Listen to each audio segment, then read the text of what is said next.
If you work in quality control at a candy factory, you know strict safety regulations come with the job. It's why you partner with Grainger. Grainger helps you find the high-quality and compliant products your business needs to inspect, detect, and help correct issues. And the sweetest part is, everyone gets a product that's as safe to eat as it is delicious. Call 1-800-GRAINGER, click Grainger.com, or just stop by. Grainger, for the ones who get it done. Follow the money. That's what I always say. You always follow the money. Yeah. This is Follow the Money with Mitch Moss and Paulie Howard on VSiN. Here we go. Welcome in. It is Follow the Money on VSiN, the Sports Betting Network. Mitch Moss, Paulie Howard. We're live in downtown Las Vegas from the Circa Resort and Casino. This show, as always, is brought to you by DraftKings, and it is loaded over the next 3 hours. We'll go over tonight's NBA card, how to attack this Bucks-Cavs game. We'll ask Julian Edlow at that time. It is Wednesdays with Vito's son, Sal Palantonio, on the show an hour from right now. And don't forget, today is when the golf tournament starts, because the two football games are on Sunday. And so the golf tournament needs to conclude by Saturday. So Indy Jeff Seeley on the show with his best bets coming up in 90 minutes. I personally did not like the way things are going with the Milwaukee Bucks this year. I think you and I were a little bit different on this. You kept resorting back to how good the offense was, which you can't deny. Offense for the Bucks has been awesome. Number 2 overall in the league. But something was completely missing. The defense dropped from 4th overall and elite over the last 4 or 5 years with Budenholzer as their head coach to 22nd this year. And they had bad losses, these super high scoring games. They could never put really bad teams away. Just gave up 135 to Detroit. Yep. That said, I did not see what happened yesterday coming. They fired their head coach, Adrian Griffin, and just to give you a timeline on his odds, at the beginning of the year, he opened up 25-1 to be the first coach fired. He peaked as high as 40-1, but with some recent struggles, January wasn't going well. Bobby Portis calling everybody out, including him. Same with Giannis several times. He dipped to 18-1, and he got the axe yesterday, and they're 30-13 overall. So I'll ask you this, Paulie. You were paying attention like the minute they made the move for Damian Lillard, and you grabbed them on a future bet to win the NBA title. Is this a good thing for you? Because, you know how this goes. Once a team fires their head coach midway through the season, look at the Edmonton Oilers now in hockey. Yeah, but Doc Rivers isn't a good coach. Doc Rivers is overrated. No one has blown more playoff leads than Doc Rivers. So is he an upgrade over Griffin? Probably. Did they like and respect Griffin? I doubt it. But they have, and I understand where you're coming from. They have the 3rd best record in the league. They're the 2 seed in the East. Yeah. So I know sky is falling. They can't defend. You drop the 3rd best record in the league. But it comes down to respect and what the star player thinks. So, the reports that he wanted to get rid of his brother, Von Tobel, as you mentioned many times, Von Tobel quickly pointed out how Freak would just walk by him, check into games by himself and pay him no mind as well. Mm-hmm. The thing that bothered me from the get-go, there were 2 things actually. When they traded for Lillard, Jimmy Butler said, "I'm surprised he wants to play for Adrian Griffin. I can't believe it." That was a weird quote. And then, right before the season, Stotts quit.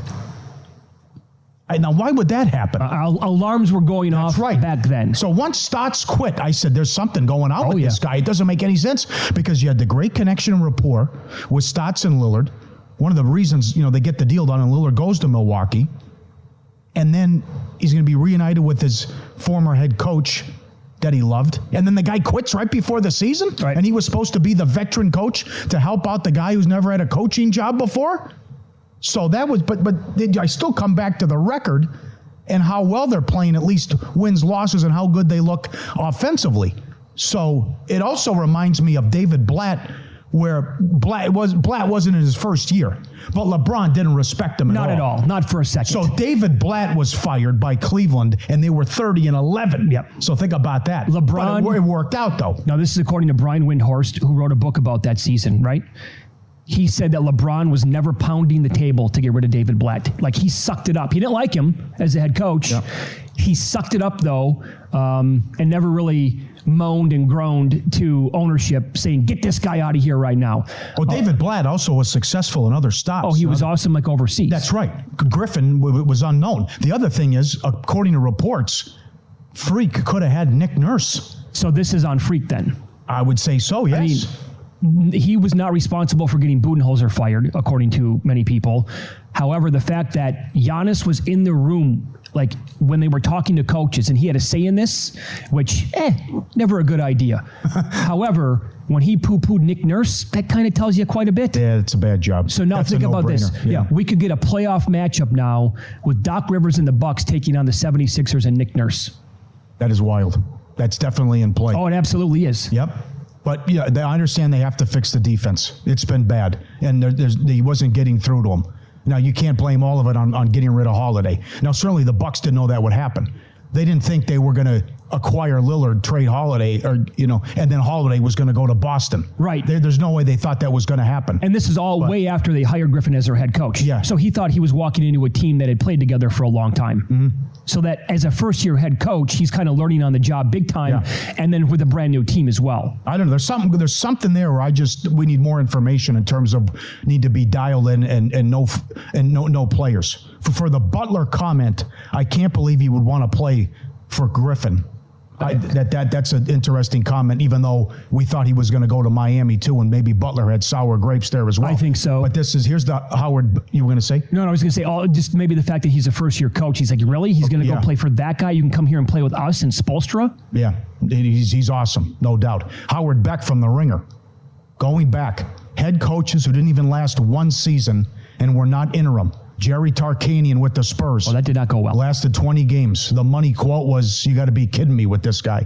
Bob Weiss, 30 games with Seattle. Here's Griffin, 43. Mo Cheeks with the Pistons. Terry Porter with the Suns. And Beeline with the Cavs a few years ago. He lasted 54 games. So it's not so far as the games that are surprising. It's that he lasts 43 games and they have the third best record in the league. Yeah. So they thought but then again, it's one thing to fire the guy, but now you're going to go with Doc Rivers, according to reports, and it's almost done? I'm not kidding here. I'd rather have Hubie Brown. Yeah. But I also respect Hubie Brown like to the moon. I think he's unbelievable. Former head coach, great broadcaster. Doc Rivers is not the guy. But Adrian Griffin, I don't think was either. So the problem again here, the defense and how lousy it was.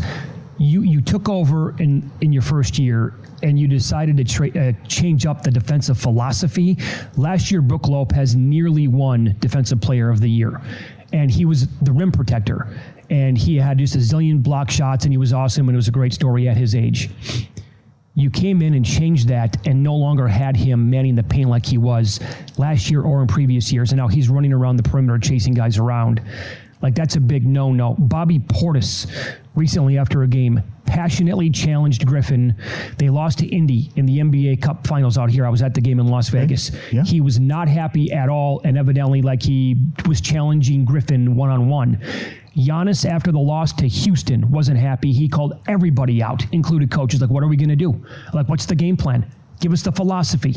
Like, there's no structure here. We're not getting coached right. Yeah. So you had... I can see how that's a problem. Oh, yeah. I also want to push back on what happened last year. I don't think they were that good defensively. I thought they were bad in the playoffs. Oh, they were. Because Budenholzer philosophy was, we're going to give you open threes, and water's going to find its level.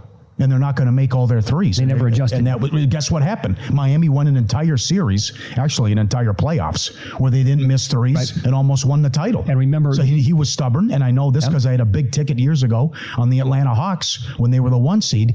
He treats the playoffs and the regular season as the same thing. You can't do that. You have to shorten your bench. He comes down, well, I'm going to go my same rotation. Here comes the bench guys early second quarter, early free. You can't do that. All right. You have to play your superstars and shorten your rotation once you get the playoff time. He didn't do that either. But I don't like the Doc Rivers move at all if it's going to be, and that looks like it's going to be the case. Right. They reported that last night on the TNT broadcast. It was from CNN Sports. CNN Sports? I go, who is it, Jerome Jurenovich and Vanner O'Wright? I know there was a CNN Sports. They're the only people reporting it. Yeah. But it's close, but CNN is the only outlet reporting that it's a done deal. I'll tell you, Nick Charles was awesome. Fred Hickman. Oh, yes. I used to watch those two guys constantly. Yeah. They were a great tag team. So here's what I wanted to do with the Bucks on the futures, but we're only in January. Here at Circa, you can bet the yes, no to win the Eastern Conference. In my mind, before this all happened yesterday, I didn't think there's any way in hell that they're going to beat the 76ers in Boston in back-to-back playoff series. All right. So I wanted to bet minus 230 on them to not win the Eastern Conference, but I don't want to tie up my money this long. Remember we read our buddy Scotty Tribuco a couple of months ago? Right. And he was talking about how he loves to parlay like futures and he likes to key in teams. I wanted to key in the Bucks on the no on the Eastern Conference, but I couldn't find any other dance partners like to hold it up that long term. So now I'm going to let it breathe and see what happens with Doc. Maybe this will be a good thing regular season, and like he'll get it corrected defensively, and the numbers will kind of go up quite a bit. You also have the going against Boston angle too, with Doc winning a title and all his years in Boston. I still don't think Missoula's a great coach. Yeah, right. And Missoula was terrible last year as well, which he's also learning on the job. So you cut him a break there too. But rest assured, there will be enormous trades before the deadline. And that's another thing that could impact these odds and what happens. Yeah. But the Eastern Conference playoffs could be bananas. Well, these teams are not even close to who they're going to be next month. And the Heat made a good trade yesterday, too. I like it. So Pacers made a trade. Knicks made a big trade. Heat made a trade. Hawks could unload a star player. We'll see what the Bulls do. Not that they're contenders, but there's going to be the Cavs trade Mitchell. Big trades are still going to happen here as we get to, we're 2.5 weeks away from the deadline. I mean, if all of these teams, not even in the top tier of the three best teams in the East, are making moves, rest assured they're going to do something about this. By the way, next coach fired, shortest shot on the board, Darvin Ham plus 275. Ooh. Lost last night to the Clippers. Second shortest shot, Steve Clifford, Hornets, he's plus 325. And then Monty Williams plus 375. No way. There's not with that contract. Way. They gave him a ton of money. Yeah. All right. So wild goings on yesterday in the NBA. That wasn't the only thing that took place. Up next, Paulie's going to recap last night's betting action in Win Some, Lose Some. And a team filed a protest for last night's result. You're still sick if you had them on the money line. Details on that coming up next here on VSiN.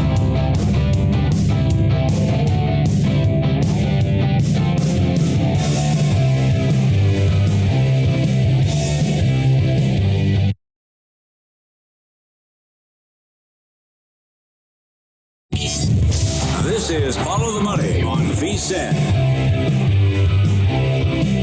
You got to check out the new VSiN.com. A fresh look, enhanced navigation, expanded educational content, and as Bill 80 sent out to everyone today, Ravens now 4 in the AFC title game. Check it out, VSiN.com today.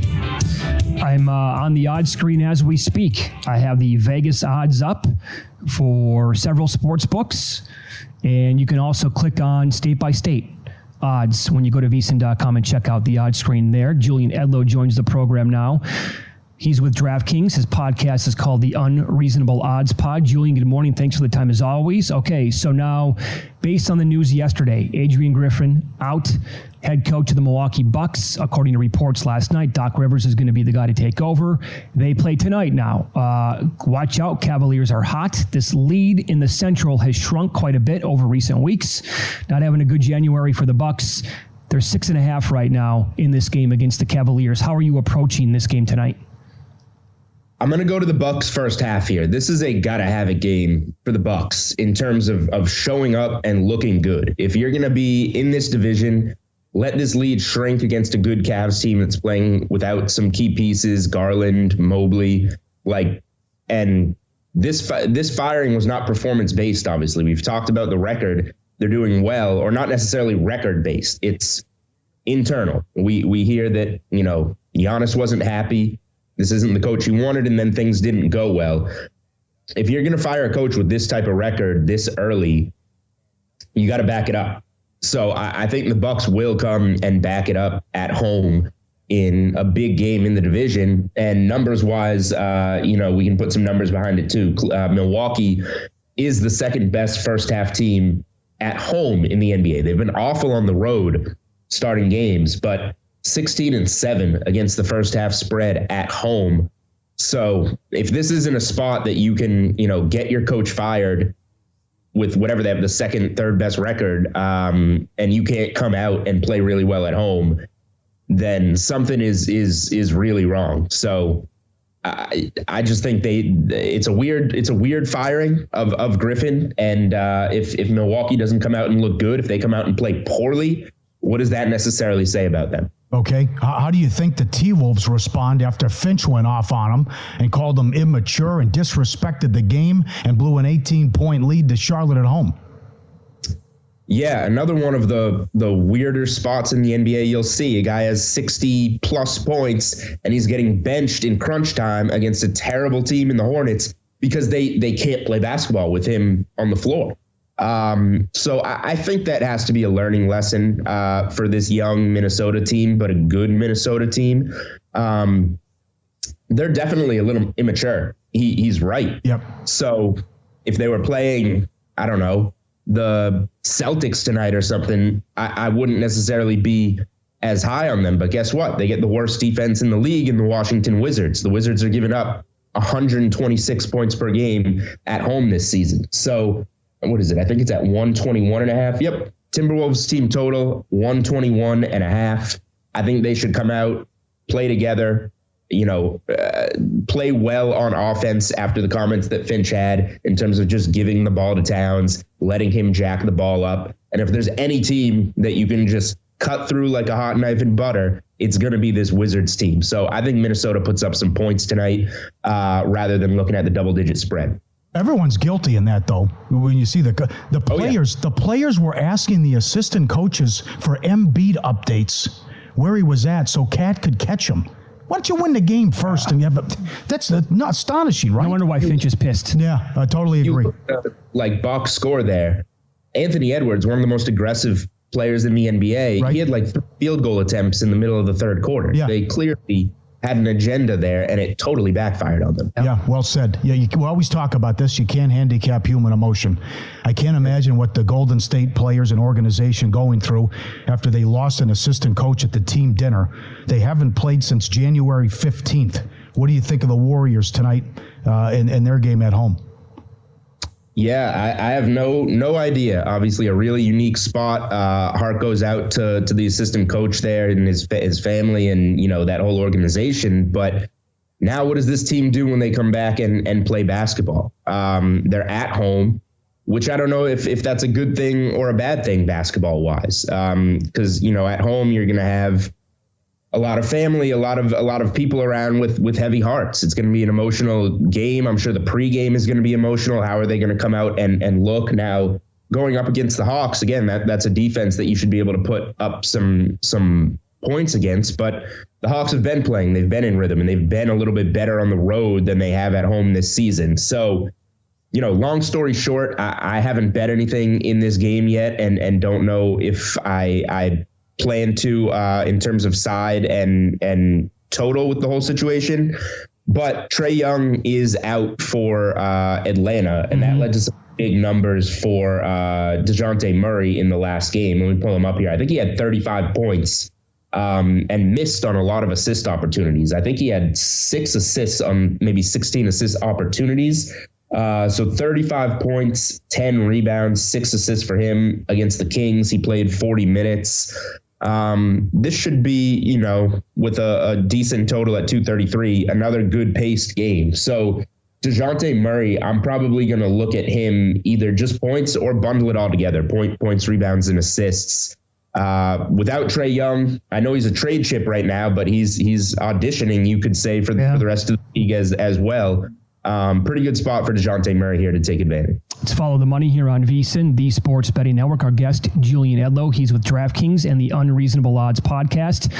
Now, again, it's very early in the morning here. Suns play the Mavericks tonight. These two teams do not like each other. Luka does not like Devin Booker and vice versa. Luka typically goes nuts. He had 50 on Christmas against the Suns. However, we don't know the status of Luka and Kyrie. So how do you want to bet this game right now? Yeah, I'm comfortable playing the Suns at this price. Now, you are being a little bit risky. I think Kyrie and Luka are going to play. It's a big game. It's on ABC. And if they do, this is going to go down more towards a pick 'em. So I think waiting is fine. you could get lucky and one or both of those guys sit and you get a really good price on the Suns if you're betting it early. But that's the NBA these days. Luka owns Devin Booker and this team. But at some point, I think Phoenix is going to come through with this new, big three that they have.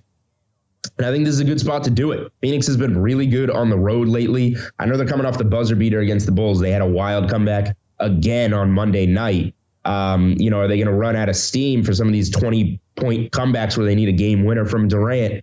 Maybe, but I don't think it'll be here. I think this will be a game that they have circled, that they are up for. There's only so long they can keep getting their butt kicked by a team that is not much better than them, if better than them at all in terms of talent. Without turning the corner here. So I think that Phoenix is the play for me in this one. Just matchup wise with how the Suns are rolling right now. They are finally healthy. Nurkic should give Dallas a lot of problems in the paint. Dallas struggles with opposing centers. We want to focus on all the wings, but I think that could be a big X factor in this game. Julian, final 2 minutes here. I do want to hit one college basketball game with you tonight. Now, this one should be, sit down on the couch, take it in for 2 hours. It should be up and down. It should be highly entertaining and worth your time. Is it worth betting on? Because Alabama opened up a 1-point favorite. They're now up to 3.5 against Auburn. And the total dropped from 165 down to 161.5. So it has movement here on the side in the total. Do you like anything right now? Yeah, that total was really high. I would have played the under where it was. It's probably settling in right around the spot that it should be, an 81 to 82 to 79 type of game or whatever. I did lay 2.5 with Bama last night and put that out. I was concerned a little. I really like Auburn. Auburn is a really good team. I took them on the road whenever it was, a couple weeks ago. I took Arkansas plus the points against them. That shrunk from 5.5 to 2.5. Everybody was on Arkansas, and Auburn pounded them on the road. Now, Arkansas is a tough place to play, but that team just does not have it this year. And that's Auburn's toughest road game to date. I think this is going to be a similar style, rowdy atmosphere, and Alabama actually has the talent to back it up. Now, you look record-wise, it's one of those fishy games where they've lost a lot of games, but you go through the schedule. They had a 3-game losing streak.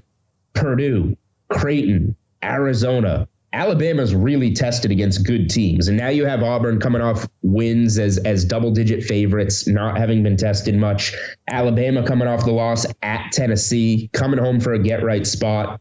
I think the spot sets up really nicely for Alabama. And when you do go back and look at their games, they have been very tested in some of these big losses.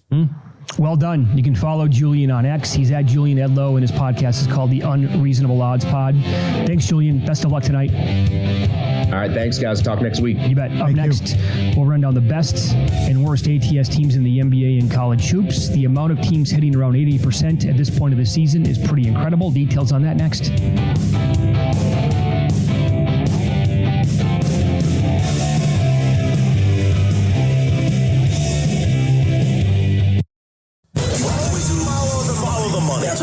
You always follow the money. Yeah. This is Follow the Money with Mitch Moss and Paulie Howard on VSiN. Welcome in. We're live in downtown Vegas from the Circa Resort Casino. This show is brought to you by DraftKings. Kicking off this hour, talking NFL. It is Wednesdays with Vito's son. The great Sal Paolantonio joins the program from ESPN. Good morning, sir. How are you today? Oh, I'm doing good, gentlemen. How you guys doing? Doing really well. Good, you are covering the Ravens again this week. You saw them last week up close and personal. I thought DeMeco Ryans' game plan in the first half was awesome. They were going to blitz Lamar Jackson, and it worked. What did you see watching that game in the second half, the adjustments the Ravens made, because it was never a problem after halftime? Two things. Isaiah Likely was open underneath in the first half, and Lamar Jackson was ignoring him and trying to throw the ball downfield. In the second half, first big pass play was to Isaiah Likely. First touchdown pass was to Isaiah Likely. It was clear, and John Harbaugh said as much after the game, all we had to do is hit the underneath receivers who were open. The second thing, Lamar Jackson was pulling the ball back on the zone read runs, keeping it for himself, and that wasn't working. In the second half, he just allowed the run game to flow naturally through his running backs, and that opened things up. So they took him out in a body bag in that second half. Texans were a great story, obviously. Fun to watch this year. Stroud's going to be the real deal. But now the Ravens move on from a rookie head coach and a rookie quarterback to get this team, the defending champs with Andy Reid and Patrick Mahomes. The number is now up to 4. Which is astonishing to me. I am surprised by that. Okay. I really am. Considering Mahomes went into Buffalo and won that game, I actually thought at the beginning when it was, I believe it started at 3. Am I wrong about that? No, it was 3 minus 120. You're correct. Yeah, when it started at 3, I thought, boy, oh boy, people are going to bet this down. But it has gone the other direction. That shocks me. But go ahead. Why do you think that is? Well, they're a complete team. They're very good on offense and on defense. And I will throw this at you. Do you think any of their previous matchups against teams where the number was in the same range has anything to do with this outcome? Because the Ravens pounded teams this year when they were a small favorite. Yeah. When they were a 3.5 favorite against the Lions, they pounded them by 32. When they were a 3.5 favorite against the Dolphins, they pounded them by 37 at home. And they have double-digit wins against 7 teams with winning records this season. They have come to the party. That must be the deal. Okay, I understand trends, though, guys. I get trends. But I love matchups, one, and I'm always afraid of Patrick Mahomes. I'm always afraid of Patrick Mahomes in the playoffs. And he proved by going up to Buffalo. Listen, the field goal was wide right. I get it. I understand that. He made enough plays, however, specifically to his old battery mate, Travis Kelce, where you're saying, well, you can't kill this guy. You can't put a stake in his heart. I think you're giving him too much credit, though. I understand what he's done in his career, but it was a Buffalo team decimated by injury. It was a Miami team that can't win in the cold and decimated by injury. You just said it, though. I mean, they are at their best at home when they play good teams and they blow them out in all these games. So won't that happen? I'm not saying they're going to blow them out, but can I expect a 7 to 10 point win? And again, ground and pound, and I ran for 230 against Houston? I don't think so, and I'll tell you why. You got really smart coaches over there. Steve Spagnuolo is a really smart coach who is capable of adjusting to any player, including Lamar Jackson and what they do. Listen, Ravens are a complete team. I love the Ravens. But when you're going against Patrick Mahomes going to the Hall of Fame, Travis Kelce going to the Hall of Fame, Chris Jones on his way to a Hall of Fame career, Steve Spagnuolo, one of the great defensive coordinators we have in the NFL, Andy Reid, going to the Hall of Fame. And they've done it at the highest levels for a long time. I just can't bet big on one team like the Ravens, even though the history and the trends say otherwise. I'm very, very, very wary of that. Do you think the Chiefs and Isaiah Pacheco are going to be able to get the ground game going on the road against this defense? Well, I love Isaiah Pacheco. Why? Vineland, New Jersey, Rutgers University. I love him. Huh? That he played in the last Super Bowl against the Eagles with a torn labrum. Did you know that he played in that game and he had to have shoulder surgery right after the game? He had a torn labrum in the Super Bowl against the Eagles. This guy is one tough, you-know-what. And I love Isaiah Pacheco. I really do. But you're going up against Patrick Queen and Roquan Smith. And those two guys are like having Derek Brooks times 2. They're that good. They are that good. I think they'll have trouble. I think they'll have trouble running the ball. But here's what I think. I think Patrick Mahomes will have the ability to have off-schedule plays against the Ravens. Those off-schedule plays were available to C.J. Stroud in the game last weekend, gentlemen, but he wasn't able to cash in. Doesn't have the experience level, doesn't have an all-world tight end who knows how to get open in the seams of a zone defense. I think that Mahomes will have the opportunity to make off-schedule plays that will keep hope alive long enough for them to make this a game. And if they do that, listen, the Ravens were 10-10 at halftime against Houston. 10-10 at halftime against Houston, and they had a come-to-Jesus moment in the locker room. I reported it. You saw me report it on SportsCenter, how Lamar Jackson went profane on everybody. Yeah. So this is Kansas City. This is not Houston. Listen, I love the Ravens. I still think they're the favorites to go to the Super Bowl, but I'm cautious. I'm cautious. The legend Sal Paolantonio, ESPN NFL reporter. Uncle Sal, our guest. Follow the money, Paulie and Mitch VSiN, the Sports Betting Network. What happens in the NFC title game? And what do you think if Debo plays and if he's close to 100%?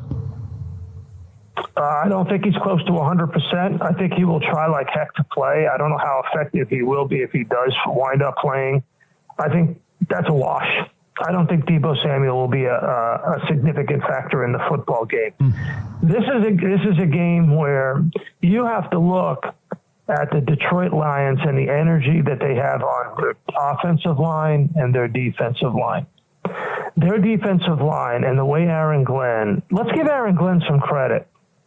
You know, I realize he was coaching up against a very young offensive coordinator, Dave Canales, and for some reason they only had 5 blocking 6, and they never really helped out Baker Mayfield. I don't understand that. That was a major, major problem. And Kyle Shanahan won't let that happen to Brock Purdy. Oh, wait a minute. Oh, hold on a second. Didn't he let that happen to Brock Purdy in Philadelphia last year? I stand corrected. I'm being facetious. Of course, Kyle Shanahan has always done that. He's always left his quarterbacks out on an island. He's always allowed them to get hit too much. It happened in the Super Bowl when they played Kansas City. This is the problem that Kyle Shanahan has always had in big games. He doesn't do a good job of protecting his quarterbacks. It happened against Kansas City. It happened against Philadelphia. You saw it a little bit last week where Brock Purdy couldn't get from a good launch point. And if he doesn't block up Detroit's defensive line, they will lose that football game. Lose it outright. I think the ground game for the Lions, too, is going to be a major factor against this 49ers defense. So you told me to ask you. I agree. Yeah. I agree 100%. I think it's going to be a combo of Montgomery and Gibbs. Should be anyway, pretty much. I mean, how did Aaron Jones not have 25, 27, 30 carries in that game Saturday, Sal? I mean, come on, seriously. And we talked about it. We talked about it on your program, that Aaron Jones was going to be the key against Dallas, and he was the big key against Dallas. I said before the Dallas game, watch Aaron Jones, and he was a big key. And then you go on the road to San Francisco, and you holster your biggest weapon. I don't get it. So when we're breaking bread in 2 weeks out here, getting ready for the Super Bowl, and we're, I don't know, at Capos or Bootleggers or Carbone, you name it, we're talking about a matchup in the Super Bowl at Allegiant Stadium featuring which 2 teams? Oh, wow. You know what? I am going to go Ravens and Niners. I'm going chalk. But you expect 2 close games the way it sounds.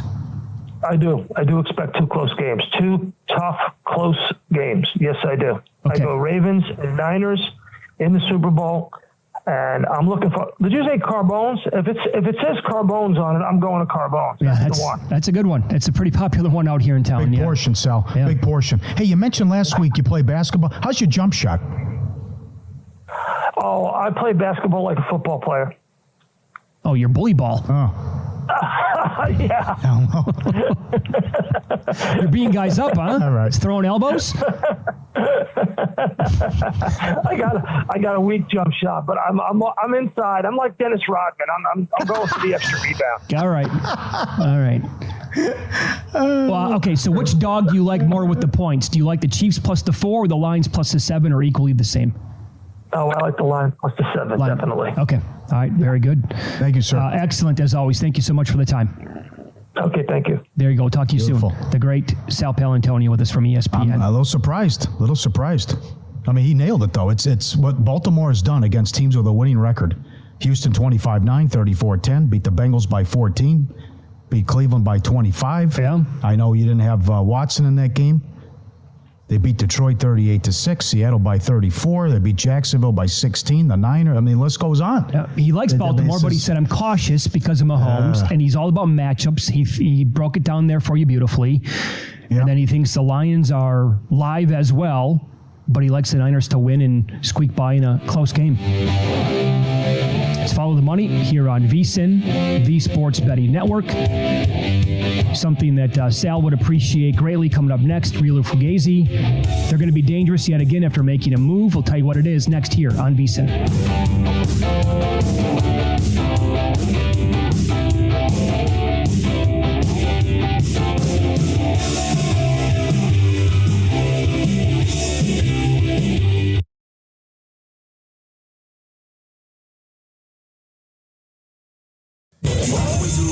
Follow the money. That's what I always say. You always follow the money. Yeah. This is Follow the Money with Mitch Moss and Paulie Howard on VSiN.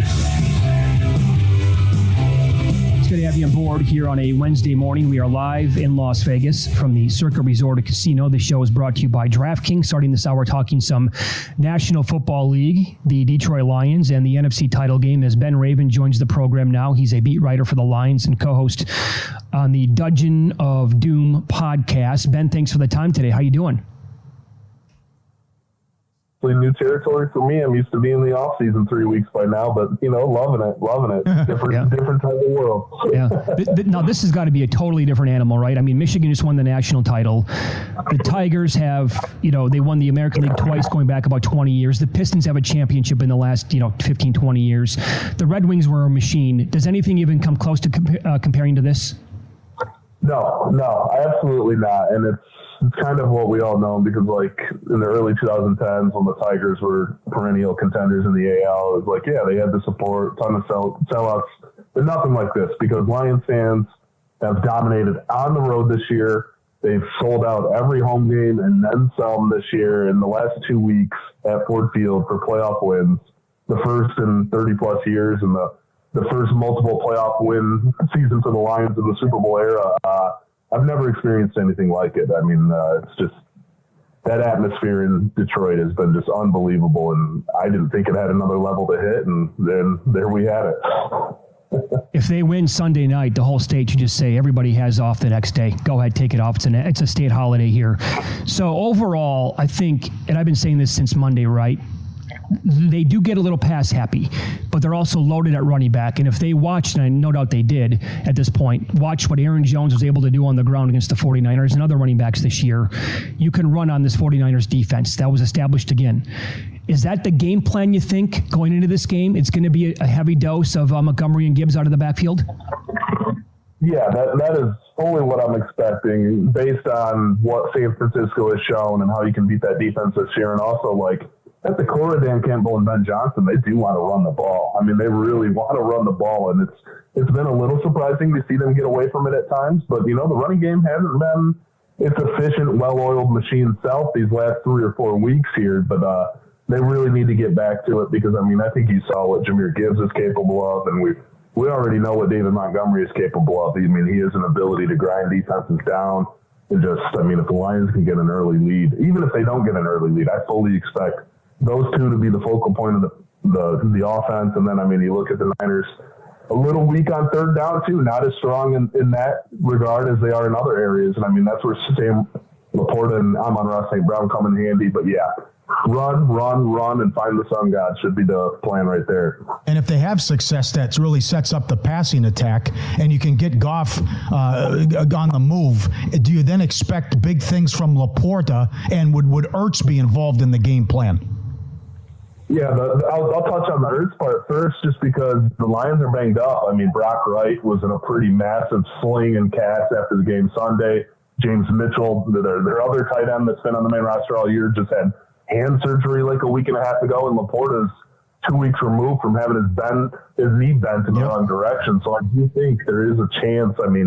Zach Ertz, we know what he's about. He's a pro. He knows the game. And guess what? He played 2 seasons for Steve Hyden, the Lions tight ends coach out in Arizona. So there's familiarity there. If he shows up in the shape that you expect him to show up in, I don't see why you wouldn't elevate him. Unless you're just putting him on your practice squad to make sure nobody else can get him. But I don't think that they're aiming like that. But yeah, it's going to be a big Sam Laporta game. And if you can get Ertz out there, man, third down, play action. If you can run the ball the way they want to run the ball, they might be able to hit this defense on third down with those play action looks, because Goff has been that offensive line and Goff have been on the same page, and they've been thriving at a hard level the last couple of weeks. And this team is dangerous when the offensive line is playing that way. But I mean, let's just go back to it. The running game. The running game is going to be how they win this game. That is how they have to win this game. 100%. They can't sit back and drop back against these guys. So you were stunned how loud it was, and that the fans found another level to go to in the Tampa game, and even on big third downs, it was so loud and off the charts. So we know about dome teams now going on the road and even in the elements. They've played one game outside in the last 3 months. They lost at Chicago. They were run out in Baltimore. Could that be a factor here with the Lions going on the road and maybe there's a little rain or it's 40, 50 degrees? What do you think?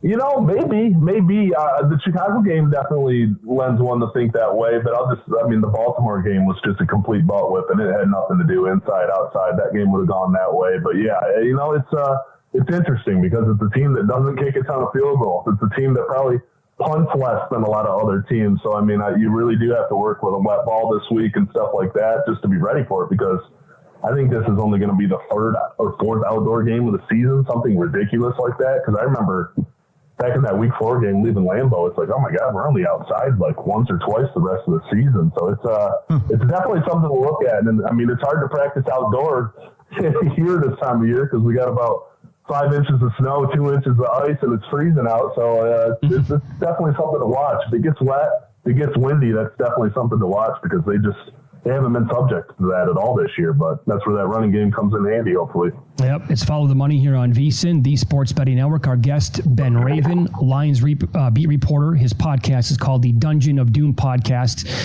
Okay, so it's been well documented that leading receivers have been torching the Lions going all the way back to like week 10. It happens every single week. Happened again last week, happened in the wild card round against Puka Nacua and the Rams. How big overall is this Deebo Samuel injury? Assuming he plays here for a second, but he's going to be compromised. The game plan here, I mean, would it be to double team Ayuk? What do you think their approach is going to be to this 49ers offense that has just weapons oozing on the field every time they take it? Yeah, exactly. I mean, I could see them finding ways to double Ayuk in certain situations, but the second you do that, you got to worry about McCaffrey flanking out of the backfield. You got to worry about George Kittle. But yeah, like you said, I mean, the Deebo thing could be big because that changes how San Francisco plays offense, and that obviously takes away one guy that the Lions have to devote a ton of resources to. But yeah, it's the outside cornerbacks have been a liability. I mean, I said it last week. I was like, if your hypothetical mock draft doesn't have 3 cornerbacks on the Lions list, then you rip it up and go home because that is seriously where they're the weakest. I'm curious to see how they do it too because they can't lend too many linebacker and safety support when you got guys like Kittle and McCaffrey cutting down the middle or going out into the flats. But yeah, I do think you could see a little Justin Jefferson, CeeDee Lamb treatment for Ayuk, especially if Deebo's beat up. But yeah, they haven't doubled guys a ton this year. They're still playing aggressive at the line of scrimmage. They're getting up and pressing as much as they can. But yeah, the outside corners are a massive liability for the Lions right now. And I mean, they have to find ways to take away those outside guys, and then they better help their linebackers and safeties are on their P's and Q's with McCaffrey and Kittle because they haven't faced a team like this. I mean, since Baltimore, and I think we all saw how that went. Now on the flip side, the defense has been elite at slowing down running backs this year. Last week, I was a bit surprised by the success the Buccaneers were having with Rachaad White. Did that surprise you? And then, you know, it's not easy to slow down McCaffrey at all, but what are you expecting here with this guy on the ground against that Lions defense? Yeah, the Rachaad White thing did surprise me because I think in my game prediction, my first sentence was, "There's no way the Buccaneers are going to be able to run on this Lions defense." Yeah. And then, I mean, that was 70% of their offense for the first 35 minutes of the game. But it's going to be tough because that offensive line's no joke in San Francisco, and obviously McCaffrey's a different beast. But like that is one area where like the Lions these last couple of weeks. I mean, we talk about them getting torched by the star wide receivers. I mean, they've really kind of limited the scoring. I mean, the Rams game, holding the Rams to 3 field goals from inside the 10-yard line. You know, they were pretty solid against the Bucs until Mike Evans started going off in the fourth quarter there. But yeah, that's the one area that's strength on strength for sure. So it's Aleem McNeil's a couple weeks removed from coming back to that knee injury. Aiden Hutchinson's playing on a different level right now, and I do feel confident in the Lions being able to at least bottle McCaffrey. Now that said, he still might go for 80, 90, 100 yards, but the linebackers, Jack Campbell, he's playing better.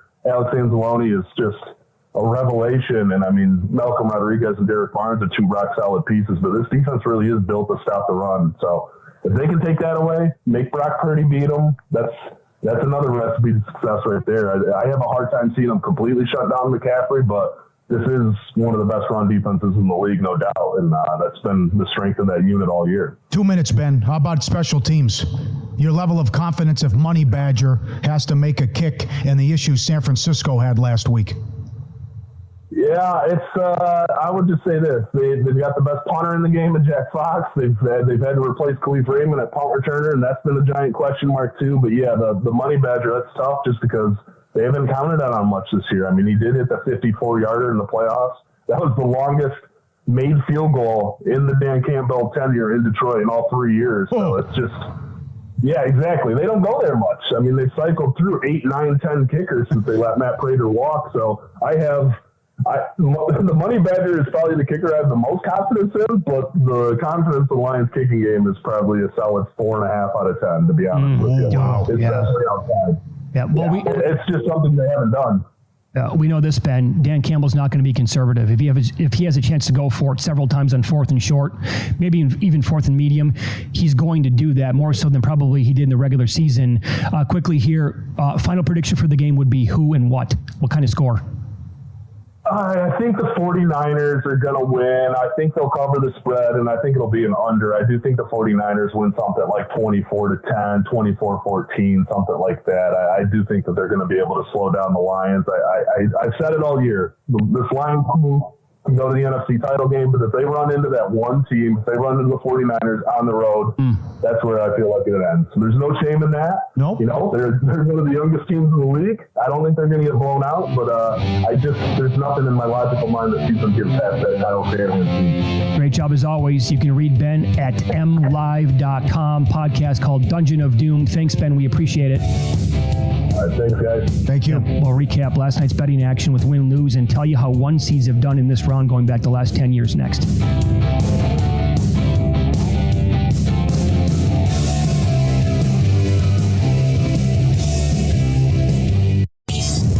This is Follow the Money on VSiN.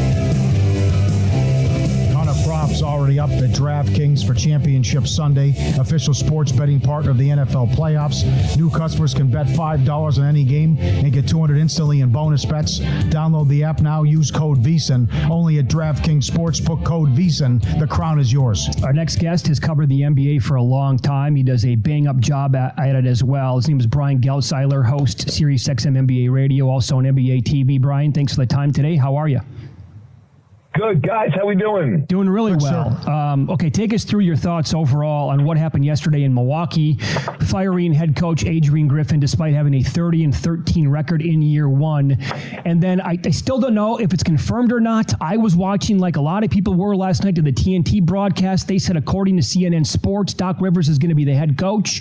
Overall, firing him, and then if the move, in fact, is going to be to Doc Rivers to take over. Well, the move is to Doc Rivers take over. They just got to figure the money out. Because keep this in mind, guys.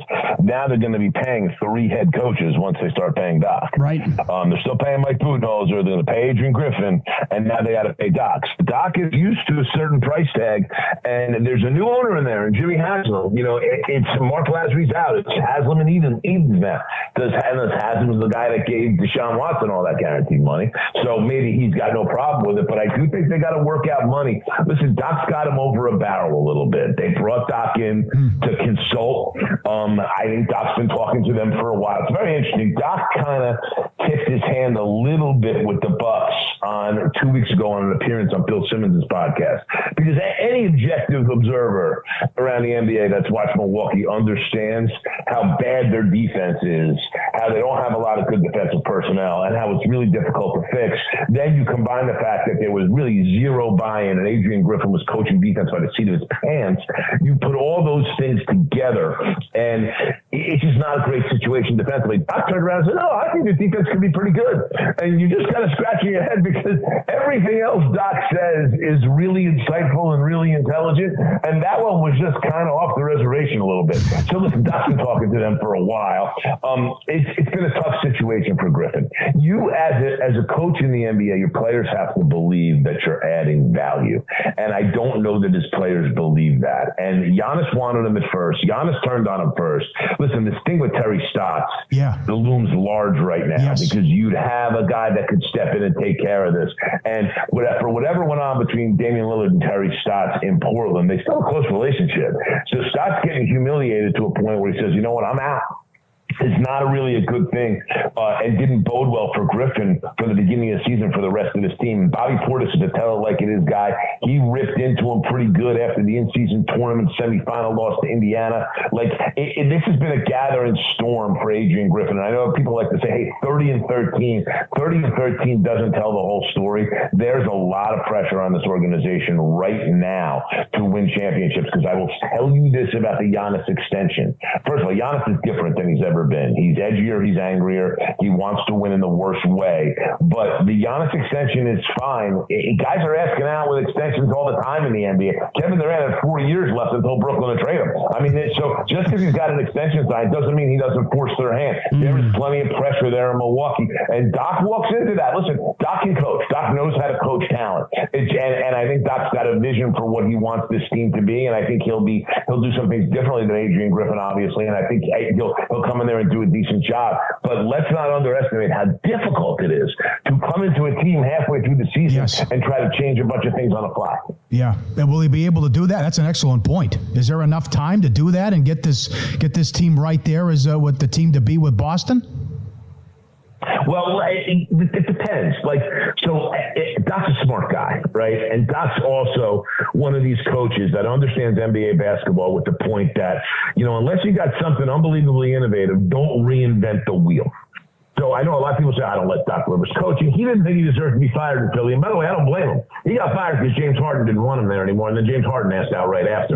And the reality was that things were going real well until James Harden didn't make the All-Star team and decided to kind of go rogue offensively, which limited what Doc could do there. But Doc's problems won't be on offense here. The offense is pretty simple with this team. And it's something Griffin wasn't doing enough, which is just put Lillard and Giannis in the same actions, pick and roll. And everything will run off that. It's not rocket science what you do with Milwaukee offensively. Defensively, I think he's going to go back to Budenholzer principles. There was an interesting comment from Giannis, I think it was last week, where he talked about we don't have an identity defensively. Who are we? What do we do? Do we play drop? Are we aggressive? We're all over the place. And he's right. And I think the point that you're going to look at here and what you'll see is that last year, Brook Lopez was the runner-up for Defensive Player of the Year. And that is that we haven't heard any talk about Brook Lopez's great defense this year. He is the best drop coverage big in the league. They'll go back to playing drop coverage. Now, again, it was all much easier when you had a guy like Drew Holiday on the perimeter who was able to smother guys. They don't have that guy. Giannis is the closest thing they have to that guy, and that's a tough use of Giannis and really grinds him down, having to use him on the perimeter in that way. But I do think Doc will not reinvent the wheel, go to some drop coverage, and see if that can improve. With that said, do they have the requisite amount of good individual defenders to be able to beat the teams that they're going to have to beat in the Eastern Conference to get to the finals? I don't think that they do. Follow the Money, Paulie and Mitch VSiN, the Sports Betting Network. Brian Geltzeiler, our guest, SiriusXM NBA host. Follow him on X at Geltz NBA. So we've had a great run here in the last couple of weeks. Big trades, Griffin out, deadline a couple weeks away. What do you think the next big trade and who that player is going to be that could happen? Well, Toronto's pieced it apart, right? Anunoby's gone. Siakam's gone. You'll probably see something happen with them regarding Bruce Brown, who's a guy that's well in demand for a lot of teams. But Chicago hasn't done anything yet. And I think something's got to get done in Chicago. There's literally no market for Zach LaVine. No, with all these second apron issues. And what's interesting, guys, and it's very important to point out, the first big a shoe with the second apron to drop just is coming here with this Terry Rozier trade. Because I know Charlotte says we're not buying Kyle Lowry out and we want to move him. They're going to have a hard time moving him because teams are going to wait for him to be bought out. They're going to have no choice but to buy him out. But if they go buy him out, anybody that's into even the luxury tax, the first apron, $172 million, is ineligible to bid on him because he makes more than the full mid-level exception of $12.5 million. That's a new rule in the new CBA. So that shoe's going to drop right here. And that knocks out teams like Boston, teams like Denver who could use him. They have a problem and can't bring him in. Philly is right on the cusp of there. We have to see what else they do for them to be able to have the ability to bring him in. And Phoenix is another one. They can't bring him in. So it leaves teams like Dallas and New York and Minnesota who needs him in the worst way because they need somebody else besides Mike Conley to back up at point guard because they really don't have one. And Conley's crucial to what they do that. Charlotte lost the other day. No Mike Conley. Like they need Mike Conley in the worst way. And Lowry is a good substitute for the times that Conley has to sit. My point being is that that's going to be very interesting to watch what happens buyout wise because none of those teams can add a buyout guy that I listed before. So you want to watch there. And listen, Chicago, I would be crazy not to trade DeMar DeRozan. It would be silly if they did not do that. And I do think that's the next big shoe to drop as we push into the deadline. And then we always get a surprise or two, which I think will be interesting. Watch Portland here because I do think Portland with Brogdon and Jeremy Grant could spin one of those guys somewhere where they could make a major impact. You know, the Knicks are all still an interesting team to watch. Still have all the first round picks. Still have the Fournier expiring contract. If that's going to have any value, they got to do something with it here right at the deadline. I also think staying in the New York area, Brooklyn is going to do some things to try to upgrade that roster. They got to make a decision what they're going to pay Nick Claxton. I hear that they're going sour on Dinwiddie there. It wouldn't surprise me to see him moved. So I think that the two New York teams are going to be active. Watch for Chicago. And of course we have the Lakers. And listen, I think Atlanta's got to piece this thing apart too. I don't think you're staying with Young and Murray there. And I do think they'd love to be able to move Clint Capella and let Okongwu play center full time. I think that's something that they'd like to do. And they're kind of crowded in Atlanta. They got a lot of talent. It's not working. But I think DeJounte Murray's going to be a guy that gets moved. The thing is with DeJounte Murray, he looks great when you're looking at box scores. When you watch him play and he's on your team, you don't feel the same way. Very, very ball dominant, not all that efficient, and not the defensive player he used to be. Yeah, Brian, we have like 45 seconds here. Then where do you think, if you had to bet on it, where does Murray end up and how many picks would it take to get Trae Young? It's going to take 3 picks, 2 swaps, and at least one good young player to get Trae Young. It's going to take more than Siakam, that low end for Siakam to get Trae Young. So I don't see Trae Young being moved. I think for Murray, listen, if they can get 2 firsts somewhere for Murray, I think he goes. I think Brooklyn's a very, very interesting place for DeJounte Murray. I think it's a guy that they could use there. They have the picks to put in, and I think they kind of believe in the group that they have and think that they're the right kind of point guard away. Now, is Murray the right kind of point guard? I'm not really sure. But I know the Lakers want Murray badly. I just don't know that they have enough. I would watch the Lakers and DeRozan. I think that's an interesting match there. And I think that you could probably get DeRozan for 1 pick. The Lakers are making a mistake here in the fact that they don't want to move Austin Reeves. I think that they could really do something major to move Austin Reeves. And the time is now when you have LeBron James at 39 years old on your team. Awesome spot as always. We love talking to you. Follow him on X at BGeltzNBA. You can listen to him on SiriusXM NBA Radio. Thanks so much for the time today, Brian. We appreciate that. Always my pleasure, guys. You take care. You too. Great job. In Pocket Plays up next, and I promise we're going to tell you how number 1 seeds have done in this round going back the last 10 years next year on VSiN.